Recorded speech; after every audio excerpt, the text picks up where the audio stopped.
Buenas tardes a todos. Primero que nada, muchas gracias por venir. Como siempre digo, en estas ocasiones a nosotros nos da mucho gusto poder ofrecerles este lugar a nuestros autores para que presenten sus libros, para que compartan el resultado de su trabajo y de su esfuerzo con sus colegas, con sus amigos, con su familia. Digamos, las presentaciones, más allá de que son, digamos, un ejercicio de lectura, interpretación de expertos sobre los libros que se publican, también tienen algo de festejo, de celebración, casi de fiesta de cumpleaños. Y bueno, nos gusta que elijan este lugar para hacerla. Así que desde que inauguramos esta librería, uno de los propósitos fue ese, que todos nuestros autores contaran con este espacio para presentar sus libros y para hacer las actividades que les parezca que se pueden compartir con el público. Queremos que la gente venga, que nos conozca y que aprovechen este lugar. Así que bueno, en esta ocasión presentamos un libro titulado Hobbes el hereje. Yo no voy a hablar mucho del libro porque para eso están los especialistas invitados por los autores, pero sí les puedo contar algunas cosas que tienen que ver con cómo nos decidimos o cómo fue que nos pareció que este libro podía estar o merecía estar en nuestro catálogo, ¿no? Bueno, debo confesar que una de las cosas más atractivas que yo personalmente, que no soy experta en esos temas, le vi en el principio fue ese título. Ese título venía de entrada, no hubo que negociarlo, no fue una propuesta de los editores ni nada, sino que vino así y así quedó desde el principio al final. Y la verdad que es un título muy atractivo. Y si bien yo no soy experta en el tema, insisto, creo que el libro le hace honor a la atracción que ese título ejerce, porque, digamos, esa promesa que el título da se cumple, ¿no? Porque justamente, bueno, se dedica a eso, a examinar algo que en, digamos, los estudios de la obra de Hobbes, de este pensador, no está muy relevado. Así que, en segunda instancia, ese era el aporte y esa era la novedad que ofrecía el libro. Y lo pusimos en una colección que es una de las colecciones históricas de UDEVA, es una colección que está desde la fundación de UDEVA y que justamente intenta articular lo que es el trabajo de investigación de los académicos, de los profesionales, con la apertura de nuevas formas de pensar para los lectores en general. Si bien el libro puede tener desarrollos, digamos, que una cierta densidad que por ahí a algún lector común se le pueden escapar, bueno, intenta que cualquier interesado, que ya, digamos, el hecho de estar interesado en la teoría política y en la filosofía política sesga un poco el público, no vamos a decir que son temáticas que todo el mundo quiere leer, pero sí que son temáticas que interesan y que tienen actualidad. Y bueno, y el libro es hospitalario con un público lector que va un poco más allá de los investigadores y los especialistas. Así que bueno, por esas características es un libro que, digamos, entra por la puerta grande al catálogo. Y además, un detalle, renovamos la maqueta de tapa para este libro y creo que el resultado fue bueno, también gracias al aporte de la imagen que los mismos compiladores ofrecieron. O sea que trabajaron bastante para ponerle mucho atractivo al libro. Bueno, ahora ya está, los dejo. Lo que pensé es que mi modo de recomendarlo iba a ser hablando de 3 aspectos del libro que me parecen muy destacables y que personalmente a mí me parecen interesantes, ¿no? Quizás la lectura o estos aspectos del libro sean sesgados, pero bueno, quizás los tienten o los entusiasmen para leerlo. Lo primero que me parece sumamente interesante y destacable del libro es que es el resultado de lecturas y discusiones que se dieron en el marco de 2 grupos de investigación en la Universidad de Buenos Aires, que en la Facultad de Ciencias Sociales, en el Instituto Gino Germani. Son los grupos de investigación de la obra de Thomas Hobbes y el grupo de investigación en estudios críticos de la teoría política de la modernidad temprana. Esto me parece que es un aspecto a tener en cuenta porque, una vez más, este tipo de trabajo colectivo pone en evidencia que la ciencia es una tarea que se hace en conjunto, con colegas, con estudiantes, con profesores, con otros investigadores. esa idea de que, esa imagen que a veces se tiene de que las ideas geniales les llegan a la mente de los investigadores o de los filósofos o los pensadores encerrados en su habitación, apartados del mundo, solos, esa imagen es permanentemente refutada, ¿no? En toda la historia de la filosofía vemos que los que se han dedicado a pensar, y hoy en día los que nos dedicamos a investigar, tanto en ciencias sociales como en humanidades, siempre necesitamos un interlocutor. Siempre necesitamos alguien con quien discutir. Otro, ¿no? Un otro que ponga a prueba, que ponga en duda nuestra comprensión, nuestras certezas, que de algún modo desafíe nuestra búsqueda. Y en nuestros ámbitos eso se da en las reuniones de grupos de investigación. Que en general reúnen a personas que leen, investigan lo mismo desde diferentes aspectos, desde diferentes perspectivas, y son, en mi experiencia personal, y veo que en la experiencia de estos grupos también, sumamente fructíferas, porque nos dejan pensando, y a veces son esas reuniones y esas discusiones el disparador de algunas ideas, de algunos proyectos y de excelentes resultados como es este libro. Creo que precisamente a esta experiencia de un trabajo colectivo hacen referencia los editores o compiladores del libro en el prólogo, cuando hablan de las discusiones en los grupos, dicen ellos, de las discusiones en los grupos surgieron preguntas y cuestiones. Y esas preguntas y cuestiones articulan los diferentes capítulos del libro.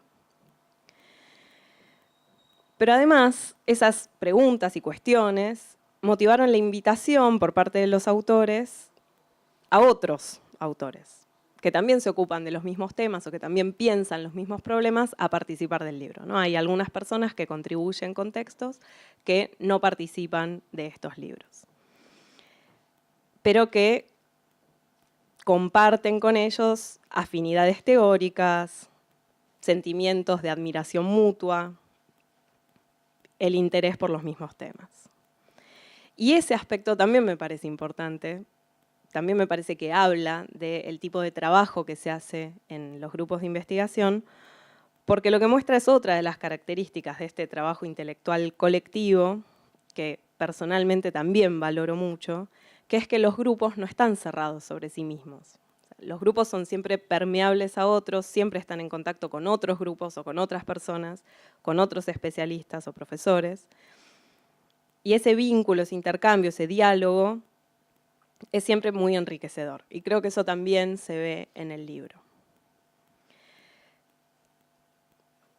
Y me parece que ese gesto de invitar a participar en el libro de un grupo de investigación a otros autores por fuera de esos grupos es un gesto de innegable reconocimiento a la persona invitada, pero también esos vínculos que se establecen entre los grupos y estas especies de satélites o de grupos vinculados.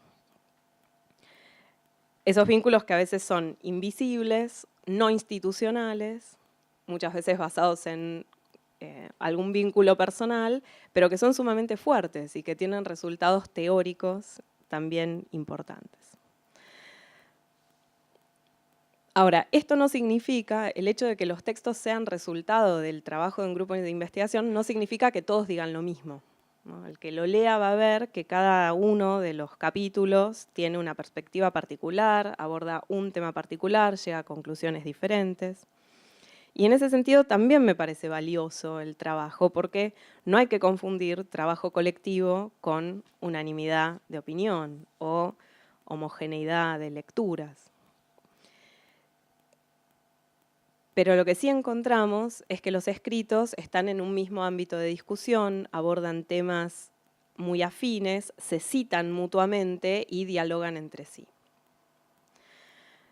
La existencia de estos grupos de investigación de los que hablo, su perseverancia en la existencia, su fortalecimiento, se debe, como también señalan los autores del prólogo, al financiamiento recibido de CONICET y al hecho de la existencia del Instituto Gino Germani de la Facultad de Ciencias Sociales.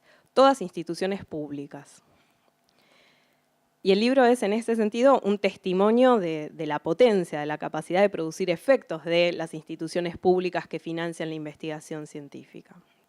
Y para coronar todo este círculo virtuoso de trabajo colectivo, fomentado por instituciones estatales, el libro se publica por la editorial Eudeva. Y estamos hoy acá como viviendo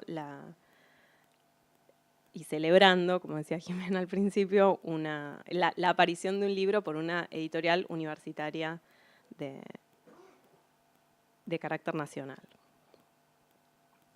Bueno, esto era lo primero que quería destacar. Un segundo punto que me parece importante y que a mí personalmente me gustó del libro es el tipo de abordaje a la obra de Hobbes que propone. O sea, la propuesta hermenéutica. Cómo los autores proponen que leamos a Hobbes, o proponen ellos leer a Hobbes. La propuesta es repensar a Hobbes en la clave de su ser hereje, que estoy de acuerdo es algo muy atinado. Además de ser atractivo, porque hay algo de extraño en esta conjunción de Hobbes con la noción de herejía.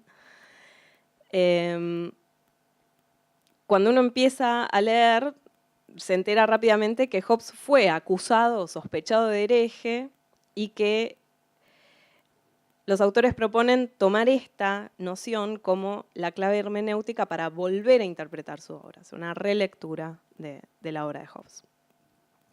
Y el sentido de esta propuesta consiste entonces en abrir la posibilidad a pensar un Hobbes que sea subversivo, un Hobbes desafiante, un Hobbes peligroso.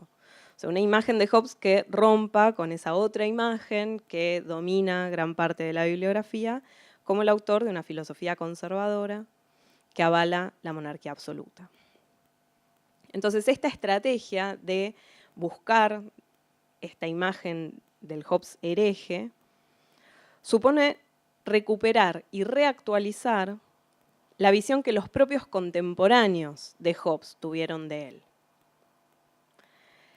Y para esto hay que hacer un ejercicio histórico-filosófico que no es nada sencillo, pero que a mi entender es la mejor manera para lograr una lectura fecunda de cualquier libro de la historia de la filosofía o del pensamiento, que es leer el libro teniendo en cuenta su contexto de surgimiento, sus interlocutores, las discusiones que lo atraviesan, la comprensión que sus contemporáneos tienen de él, las críticas o los elogios que recibió y los usos que se hicieron de él. En el prólogo del libro se mencionan reiteradas veces la distancia que existe entre el lector actual de Hobbes y el lector de Hobbes de los siglos XVI o XVII. Y me parece que tomar conciencia, y lo que proponen entonces los autores es leer a Hobbes con los ojos de un lector del siglo XVII para encontrar allí en esa figura la herejía. Y en ese ejercicio de tomar conciencia de esa distancia, de darse cuenta que hoy leemos a Hobbes con la mediación de toda una larga biblioteca de comentarios y refutaciones y defensas, que no podemos obviar, que no podemos olvidar y que claramente condiciona nuestra lectura, ¿no? Tomar conciencia de eso me parece un ejercicio claramente de lectura filosófico y problemático, a la vez que histórico. Y en ese sentido, el libro propone de manera explícita que si queremos ver en Hobbes un hereje, entonces hay que restituir ciertos conceptos, ciertos debates, ciertas conexiones entre conceptos, cierta visión del mundo que hoy ya no están vigentes. Eso es lo que nos permitiría entender ese carácter herético del pensamiento hobbesiano, porque entenderíamos la conexión que hay entre tres conceptos que para nosotros hoy en día están escindidos, que son el concepto de materialismo, vinculado a su vez al de mecanicismo, el concepto de ateísmo y el de inmoralismo. Hoy en día no vemos estos conceptos como necesariamente conectados, aunque algunos resabios todavía quedan.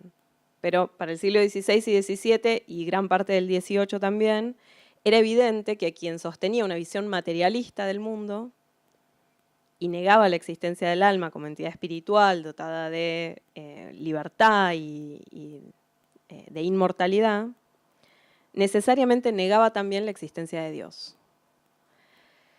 Y quien negaba la existencia de Dios, o sea, negaba la existencia de un Dios bíblico, ¿no? Hobbes tiene una concepción de Dios diferente, que para cualquier ortodoxo religioso es sinónimo de ateísmo. Pero Hobbes, materialista, es también ateo. Y Hobbes, ateo, es también inmoral, porque si no hay Dios, entonces no hay valores morales trascendentes que se basan o que se fundamenten en la autoridad de esa divinidad máxima. Para los autores del libro, lo que implica es poder dar lugar a una mirada innovadora de Hobbes. Poner a Hobbes bajo una nueva luz, como un pensador polifacético, pero unitario, en el que encontramos una relación estructural entre la política, la ontología, la teología y la metafísica.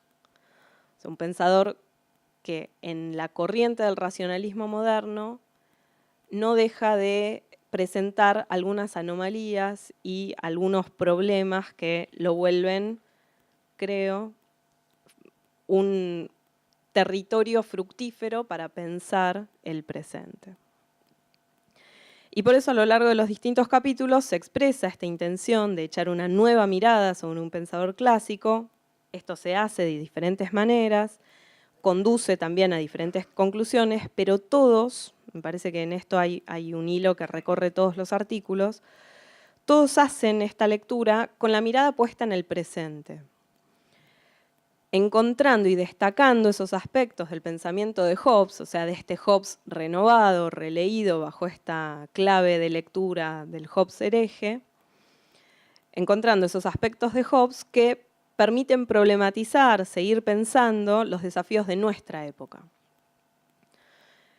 Diego Fernández, por ejemplo, concluye su artículo señalando, esto es una cita, en esta clave hobbesiana, la de polemizar contra la hegemonía del clero sobre las conciencias, esto lo repongo, hoy cabría preguntarse, no ya por la reiteración de una figura histórica hegemónica, por ejemplo el clero, sino por los lugares y formas en los que se juega en cada sistema político singular la producción de sentido y, en definitiva, la autorización del orden.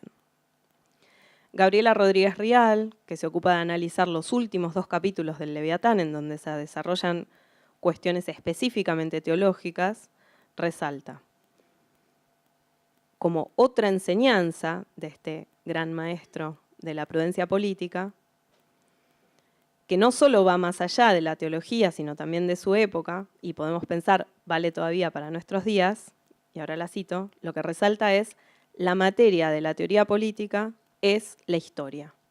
Con esa arcilla construimos conceptos con la banal pretensión de que venzan el tiempo. Y eso me parece que es tomar a Hobbes para pensar qué hacemos hoy, qué hacemos cuando hacemos teoría política. Y eso está a lo largo de todo el libro. Esta cita es solo un ejemplo. Bueno, esta es una presentación hecha con mucho cariño, realmente. Yo no soy un especialista en Hobbes, tal vez creo que puedo ser un especialista en los compiladores, especialmente en las compiladoras, que conozco desde que eran estudiantes de grado. En ese sentido me emociona presentar este libro, ¿no? Es como decir, los chicos han crecido y vaya, hay mucho, ¿no? Entonces es una presentación hecha realmente con mucho cariño. Debo decir que escribí 17 páginas, pero no se asusten porque, bueno, vamos a dejar algunas páginas por el camino. Bueno, entonces me voy a adentrar un poco en la lectura del libro, que realmente me gustó muchísimo. Lo primero que me gustó es lo que señalan todos, ¿no? Es el título del libro, Hobbes el hereje. Porque siempre me interesa la figura del hereje, creo que es una figura potente, es una figura que dice algo que no se quiere escuchar, pero que al mismo tiempo se escucha, ¿no? Hay un concepto de Miller, siguiendo a Lacan, que es el concepto de extimidad, ¿Qué es la extimidad? Lo externo y lo más íntimo. Lo que es externo y al mismo tiempo lo que es más íntimo, ¿no? Y por eso me interesa la figura del hereje, porque la figura del hereje es parte de la comunidad y al mismo tiempo la disloca, la desgarra, ¿no? Genera, ¿no? Y no es lo mismo decir un hereje que un ateo, ¿no? Como un ateo uno podría pensarlo desde la exterioridad. En cambio, un hereje es justamente otra cosa, otra cuestión muy delicada, ¿no? Por eso me pareció interesante reivindicar y verlo a Hobbes como un hereje, ¿no es cierto? El hereje Hobbes, que se esfuerza en mostrar, digo yo, que es más fuerte que incluso demostrar, la profunda escisión de nuestras cosmovisiones y al mismo tiempo nuestra propia práctica, ¿no? Esto no lo dice el libro, yo pensaba hacer notas a pie de página también porque como lector uno se entusiasma con el libro y va escribiendo también su propio capítulo. De hecho quiero hacer un artículo, ya que está voy a aprovechar el libro, ¿no? Pero digo, en el capítulo 13 del Leviatán se ve muy bien, ¿no? Cómo Hobbes entra en una cuestión muy intimista con el lector, ¿no? En una cosmovisión donde se suele decir, bueno, la sociabilidad del hombre, el hombre sociable, es único y al mismo tiempo Hobbes habla de las prácticas cotidianas y concretas dice, por ejemplo, un padre cierra con llave porque tiene miedo que sus hijos y sus sirvientes le roben, ¿no? Entonces, lo que nos está diciendo Hobbes es, saquemos implicancias de nuestras prácticas, ¿no? Nuestras prácticas no necesariamente condicen justamente con nuestras cosmovisiones. A mí me parece que ahí hay algo muy potente y muy interesante, ¿no? Bueno, hoy presentamos un libro que me parece que es importante a nivel académico, es un libro de estudio, todos los capítulos se caracterizan por mucha especificidad, pero al mismo tiempo es un libro muy relevante porque Hobbes, podríamos decirlo así, ¿no? Nos alerta acerca de nuestra propia actualidad. Cuando hacemos abstracción como si lo religioso o lo teológico no fuese importante, ¿no? Hoy más que nunca vemos sobre todo cómo afloran estos grupos evangélicos, ¿no? Cómo se está jugando fundamentalmente la política y lo político en una dimensión profundamente teológica y, ¿por qué no?, con ciertos aspectos bastante reaccionarios. Con eso no quiero decir que toda teología es reaccionaria, ¿no? Nota a pie de página, no por casualidad el terreno de la teología de la liberación, recuerdo el documento Santa Fe en la época de Reagan, ¿no? Se prohíben fundamentalmente dos cosas para América Latina: el pensamiento de Gramsci y la teología de la liberación, ¿no? Y en el contexto justamente de la época de Juan Pablo II se dividen las diócesis de Brasil y entra todo un tono, todo un dispositivo muy conservador, ultraconservador, o casualidad, digamos, ahí surge todo el movimiento carismático, muy próximo a los evangélicos, y hay toda una propuesta para América Latina que contrarresta justamente todo el trasfondo de la teología de la liberación, digamos, ¿no? Entonces me parece que el primer punto acá en destacar es cómo Hobbes nos muestra, ¿no?, la importancia, ¿no?, que tiene justamente no desentendernos de estas cuestiones, tratar de ser como más atentos a todas estas cuestiones. Hobbes, un hereje al afirmar, por ejemplo, la mortalidad del alma y la resurrección solo de los buenos, generando el miedo a la muerte violenta o al leviatán, pero deconstruyendo el miedo al más allá, el tema justamente al infierno, digamos, ¿no? Porque justamente el gran interlocutor contra el que Hobbes, podríamos decirlo así, está discutiendo y está batallando, es el clero, pero el clero en todos sus niveles, no solo el clero católico, ¿no? Entonces, el modo que tengo de abordar este libro es dejarme interpelar, ¿sí?, por algunos sentidos. El libro se centra en la tercera y cuarta parte del Leviatán, que si uno se centra en el título completo de la obra es Leviatán o la materia, forma y poder de un Estado eclesiástico o civil, de un Estado cristiano, y acá aparece como un significante muy importante, y el reino de las tinieblas. Vale decir, el miedo al infierno. Ahí hay que entenderlo también a Hobbes, porque Hobbes nos está mostrando que hay un miedo real, que es el miedo a la muerte, y hay un miedo irreal por el cual justamente condiciona todas nuestras prácticas, que es el tema justamente del infierno, ¿no? Entonces, voy a comenzar primero, esperen porque hice como 2 introducciones, ahora voy a la otra introducción, por el prólogo del libro. A mí el libro me gustó muchísimo, pero el prólogo me encantó. Ahora voy a decir por qué me encantó, porque me parece que es como una especie de estudio preliminar, ¿no? Entonces, el prólogo, que es relevante como estudio introductorio, pone el acento en cómo cada época acentuó como hegemónico un aspecto del pensamiento de Hobbes. Esto es un clásico, Hobbes es un clásico, por lo tanto siempre tiene que ser abordado por pluralidades de sentido y cada época tiene especial interés en un sentido, digamos, ¿no? En un momento, dice el prólogo, se acentuaba el Hobbes absolutista, en otro el mecanicista, en otro momento se descuidó absolutamente la tercera y la cuarta parte del Leviatán de Hobbes, el tema de lo religioso, incluso en nuestra facultad. Yo me acuerdo cuando trabajábamos, filosofía moderna, la tercera y el cuarto capítulo del Leviatán directamente no se veía, se le restaba importancia, tal vez por el prejuicio de que la modernidad secularizada, acá a mí me gusta mucho, el prólogo lo dice eso, denunciando ese prejuicio, dice, pero no solo se trata de que cada época enfatice un aspecto, sino que incluso las adjetivaciones y los significantes también varían acerca de un mismo significante. Uno podría preguntarse, como lo hacen los autores, si es el mismo concepto de ateísmo, el de la época de Hobbes, que el de nuestra época. ¿O será que el materialismo de Hobbes puede reconciliarse con ciertos aspectos de su creencia, especialmente si se toma en cuenta el tema de las escrituras? Nota a pie de página. ¿Puedo ir haciendo notas a pie de página? No sé, ustedes me dicen cuando tengo que cortar. Pero no es casual que de los 4 evangelios, el único evangelio que tiene un tinte espiritual es el Evangelio de San Juan, porque ya hay contacto fundamentalmente con la filosofía griega, con la vertiente neoplatónica.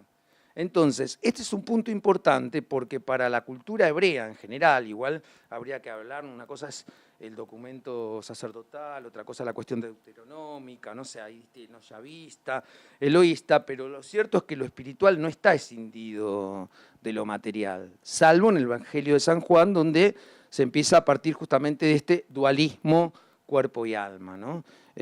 Bueno, esa es una nota a pie de página que prefiero cortar, seguiría con esa nota a pie de página, pero me parece importante entender esto, ¿no? En qué medida, digamos, se oponen, si es que se oponen, materialismo y teología. Sin duda alguna, hay 3 preguntas que orientan toda la obra, todo el texto. ¿Qué lugar ocupa la religión en la obra de Hobbes? ¿Cómo se engarzan? Me gustó ese término, ¿no? Aparece el término engarzar, me parece un término como muy materialista, ¿no? Religión, teología y materialismo. ¿Y de qué materialismo se habla? ¿No? Me parece que esas 3 preguntas recorren todo el libro. Ya en la introducción los autores arriesgan una hipótesis. No lo dicen en estos términos de hipótesis. Hipótesis, para mí, son hipótesis, ¿no? Lo formulo yo citando a los autores, porque el prólogo lo hizo Gabriela, Cecilia, ¿no? y Diego. Y ellos dicen, entre la figura de Dios que postula Hobbes en la filosofía natural y la del Leviatán, parece haber un abismo. Dicen parece. Después me gustaría que los autores digan algo más sobre esa frase, ¿no? Sí, vamos, el que quiere intervenir también interviene, y si ustedes quieren ir diciendo algo también pueden decir algo, ¿no? Y un poco más abajo hay una apreciación que me gustó mucho y que comparto plenamente, que se dice, en nuestro tiempo, el de la mal llamada secularización, repito, en el de la mal llamada secularización, no parece jugarse mucho más que una diferencia hermenéutica en la que antes implicaba una trinchera, digamos, ¿no? Esto me parece muy importante, ¿no?